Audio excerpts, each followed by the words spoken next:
Welcome to simply neurology made simple. Neck pain നമ്മളെല്ലാവരെയും അലട്ടുന്ന ഒരു പ്രശ്നമാണ്. സാധാരണയായി കഴുത്തുവേദന വരുന്നത് പോസ്റ്റർ ശരിയല്ലാത്തതുകൊണ്ടാണ്. ഉദാഹരണത്തിന്, കിടക്കുമ്പോൾ കഴുത്ത് വല്ലാതെ ബെൻഡാകുക, 2 പില്ലോ വെച്ച് കിടക്കുക എന്നില്ല സന്ദർഭങ്ങളിലെല്ലാം ഇത് സംഭവിക്കാം. ഒരുപാട് നേരം മൊബൈൽ TV ഉപയോഗിക്കുക, പ്രത്യേകിച്ച് കിടക്കുന്ന സമയത്ത് മൊബൈൽ TV ഉപയോഗിക്കുമ്പോഴും കഴുത്ത് ബെൻഡായി പെയിൻ ഉണ്ടാകാം. ടെക്നിക് അഥവാ IT ജോലി ചെയ്യുന്നവർക്ക് സ്ക്രീൻ ടൈം കൂടുന്നതിലൂടെയും കഴുത്തുവേദന ഉണ്ടാകാം. യാത്ര ചെയ്യുമ്പോൾ കുറേ നേരം കഴുത്ത് മടക്കി വെച്ചിരിക്കുമ്പോഴും നമുക്ക് കഴുത്തുവേദന ഉണ്ടാകാൻ സാധ്യതയുണ്ട്.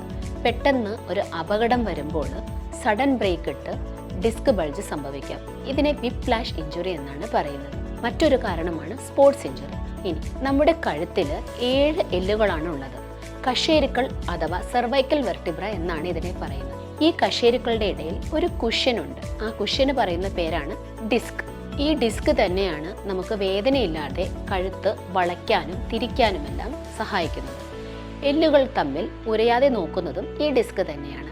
കഴുത്ത് കൂടുതൽ ബെൻഡ് ചെയ്യുന്ന സന്ദർഭങ്ങളിൽ, അതായത് ഞാൻ മുകളിൽ പറഞ്ഞ ഏതെങ്കിലും ഒരു സന്ദർഭങ്ങളിൽ ഡിസ്ക് ബൾജ് ഉണ്ടാകാനുള്ള സാധ്യതയുണ്ട്. ഇങ്ങനെ ബൾജ് ചെയ്യുന്ന ഡിസ്ക് അതിലൂടെ പോകുന്ന നെർവിനെ വന്നിടിക്കും.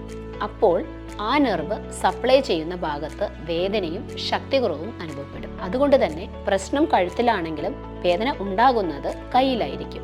പ്രായമായവരിൽ ഡിസ്കിന് തേയ്മാനം വരാം. വെയർ ആൻഡ് ടയർ ഇഞ്ചുറി മൂലമുണ്ടാകുന്ന ഈ തേയ്മാനത്തിന് സ്പോണ്ടൈലോസിസ് എന്നാണ് പറയുന്നത്.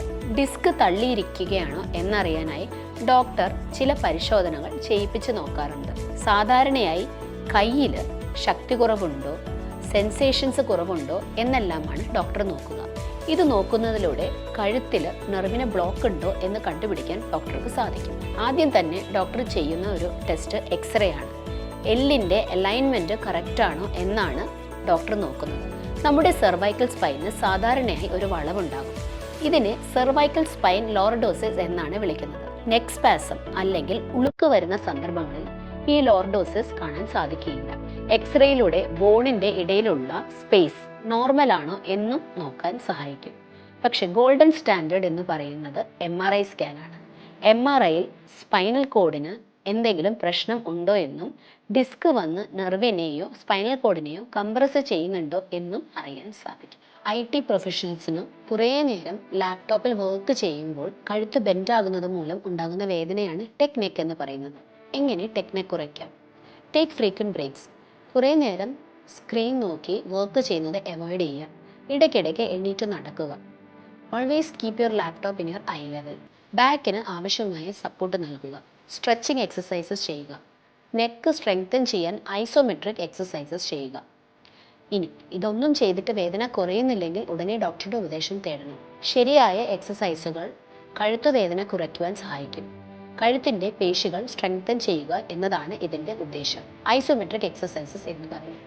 ഇവ ചെയ്യുമ്പോൾ കഴുത്ത് വളയാതെ ശ്രദ്ധിക്കണം. കഴുത്ത് വളഞ്ഞാൽ ഡിസ്ക് ബൾജ് കൂടാൻ സാധ്യതയുണ്ട്. തള്ളിയിരിക്കുന്ന ഡിസ്ക് കൊണ്ടുണ്ടാകുന്ന വേദന മരുന്നുകൾ കൊണ്ടും റെസ്റ്റ്, ഫിസിയോതെറാപ്പി കൊണ്ടും ഒരു പരിധിവരെ നമുക്ക് മാറ്റാൻ സാധിക്കും. ഇതിൽ നിന്നില്ലെങ്കിൽ സർജറി ചെയ്യേണ്ടത് ആവശ്യമായി വന്നേക്കാം. ഇപ്പോൾ ചെയ്യാറുള്ളത് വളരെ നൂതനമായ keyhole surgery, micro invasive മെത്തേഡിലൂടെ ഹെർണിയേറ്റഡ് ഡിസ്ക് എടുത്തു കളയാൻ സാധിക്കും. ചുരുക്കി പറഞ്ഞാൽ ഡിസ്ക് പ്രോബ്ലംസ് വളരെ കോമൺ ആണ്. ബാഡ് പോസ്റ്റർ ആണ് ഇതിൻ്റെ ഏറ്റവും കോമൺ ആയിട്ടുള്ള കാരണം.